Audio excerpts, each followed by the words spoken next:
Nous vivons dans un monde où chacun, ou presque, du moins je pense ceux que vous connaissez, ont un smartphone.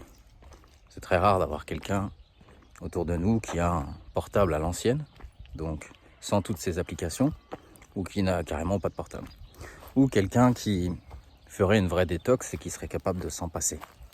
La plupart d'entre nous, on a toujours le portable. D'ailleurs, vous voyez cette vidéo probablement sur votre smartphone via YouTube. Et donc, nous sommes constamment bombardés de contenu.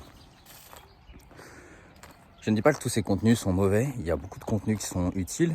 Vous cherchez un tutoriel pour je sais pas, faire une bonne recette originale de gnocchi, vous allez trouver.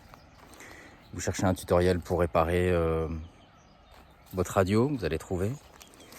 Vous cherchez peut-être ce genre de vidéo pour mettre des mots sur ce que vous pouvez ressentir, votre mal-être. Et vous allez sans doute vous sentir moins seul et trouver des solutions. Donc, bien entendu, et heureusement, vous pouvez trouver ce genre de contenu. Et voyez-vous, les algorithmes de toutes ces applications, que ce soit Instagram, YouTube et autres, elles sont en compétition. Et l'objectif, c'est votre attention. Que vous consommiez un maximum de contenu, que vous restiez sur la plateforme. Et que donc vous puissiez voir des publicités, que vous soyez poussé à la consommation, que vous reveniez. C'est une sorte de drogue, ça devient très addictif. C'est un peu comme le sucre. Le sucre, c'est assez addictif. Pourtant, on ne parle pas forcément de drogue. Ça peut être le café, ça peut être... il y a d'autres choses comme ça qui, consommées régulièrement, deviennent une drogue.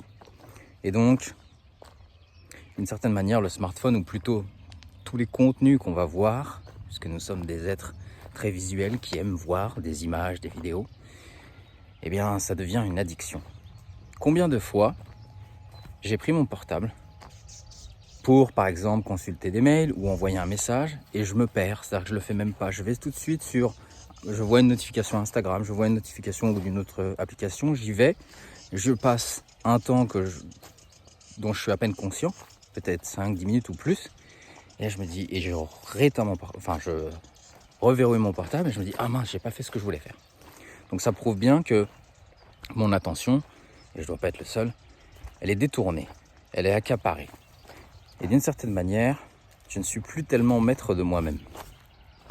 Si l'objectif d'une entreprise, c'est le profit, et que, en gardant votre attention un maximum, elle fait plus de profit, alors elle fera tout pour garder votre attention.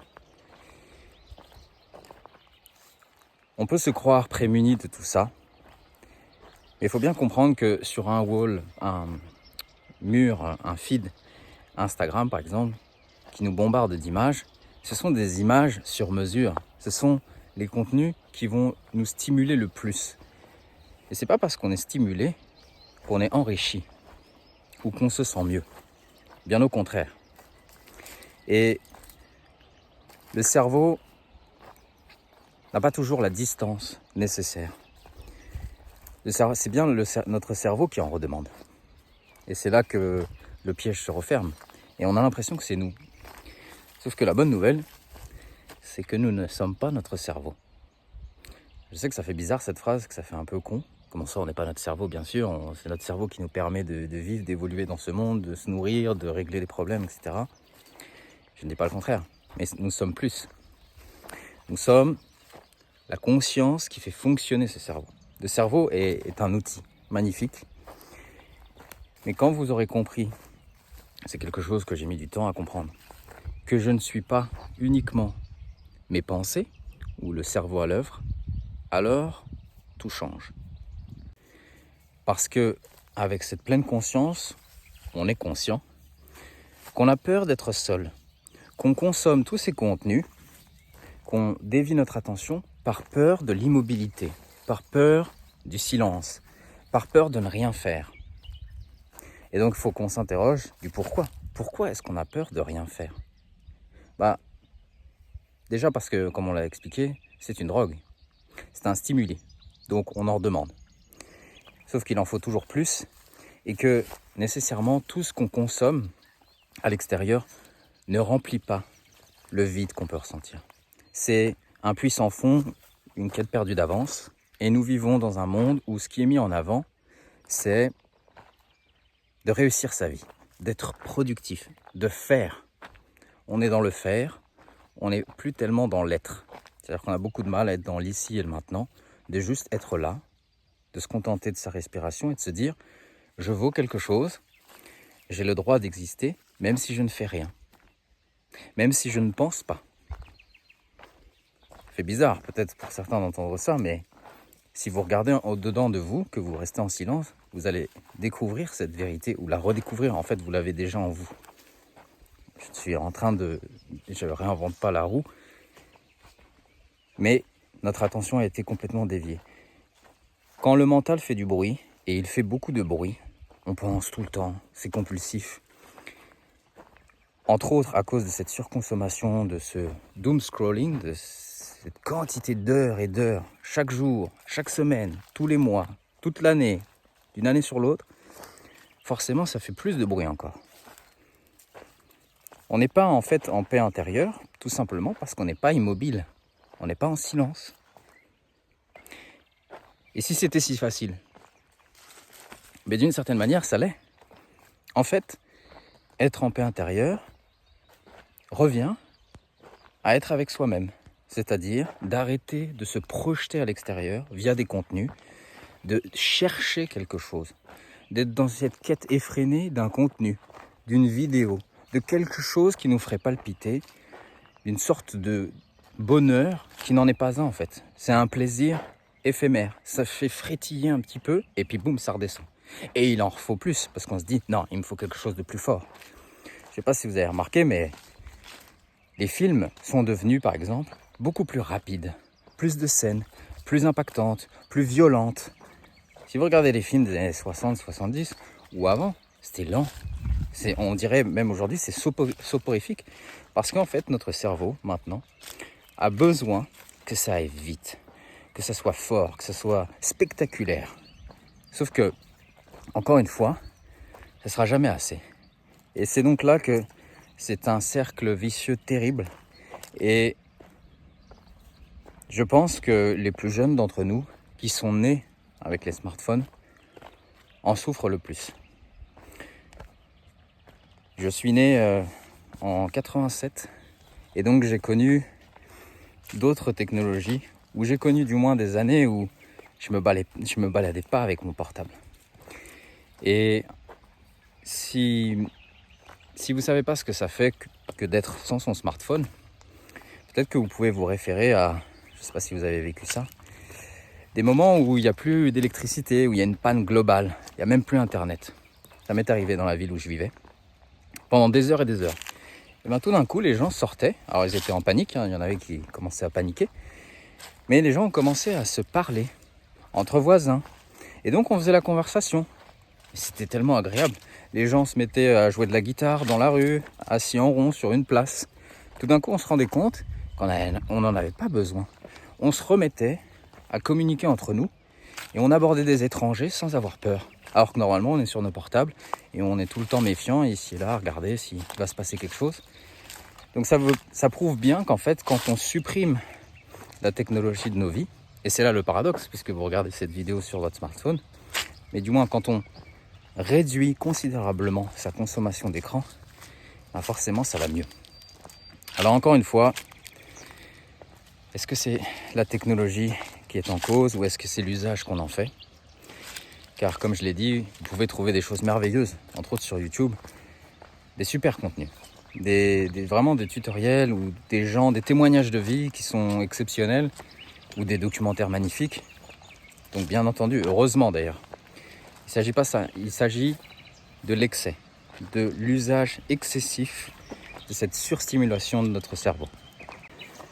Notre cerveau est donc constamment stimulé, il ne se repose jamais vraiment.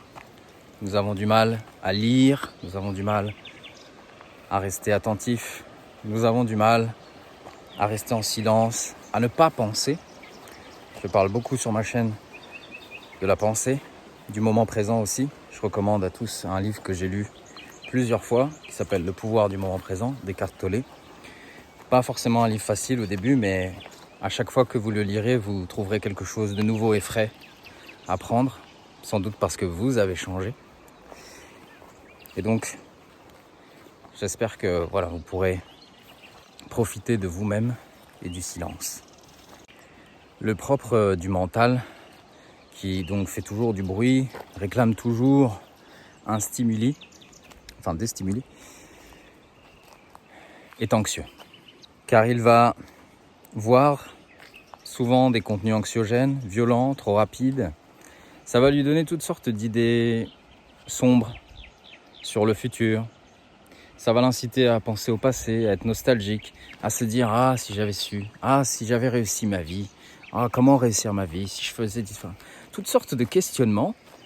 Et au final, on se dit « Mais à quoi bon ? Qui nous a imposé, qui nous demande de devenir quelqu'un ici-bas ?» Personne à proprement parler.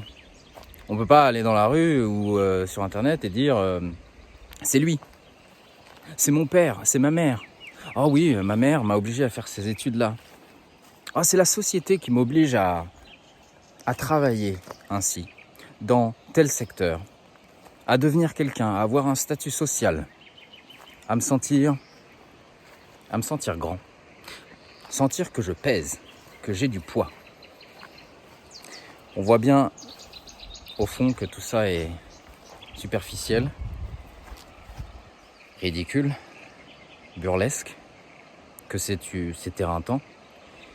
Et donc, vous pouvez me dire en commentaire si vous ressentez cette pression sociale ou cette sorte de pression sous-jacente qui vous oblige à produire, qui vous oblige à chercher plus, à vous surpasser. Et certains diront, c'est bien de se surpasser, justement, ça nous permet de repousser des limites, mais pourquoi ? C'est une chose de prendre plaisir, par exemple un athlète qui voudrait repousser ses limites et accomplir quelque chose, c'en est une autre d'être obsédé par ça et de construire sa vie autour de ça et de ne jamais être en repos. D'ailleurs, tous les athlètes, les grands athlètes, savent gérer le repos. Ils connaissent leur corps, ils sont attentifs aux signes de leur corps et ils font en sorte de ne pas se briser. Nous ne sommes pas à une époque aussi où tout va si vite, où on consomme puis on jette de telle manière que rien ne dure. On a des voitures qui sont rapidement obsolètes. Quand je regarde les CV des uns et des autres, je vois qu'on a des expériences d'1 an, 2 ans, 3 ans maximum dans une entreprise, puis on change. Tout ça laisse à penser qu'il y a une forme d'inquiétude générale, de nervosité. Je terminerai sur ça. Ce à quoi nous donnons notre attention devient peu à peu notre routine, notre mode de vie, notre vie. Et si nous sommes incapables d'être avec nous-mêmes, immobiles, en silence, alors, à quoi bon ? À quoi ressemble notre vie finalement ? En fait, c'est un peu triste à dire, mais d'une certaine manière, on serait juste le prolongement de notre smartphone, un outil, une machine. J'espère que cette vidéo vous aura été utile d'une certaine manière.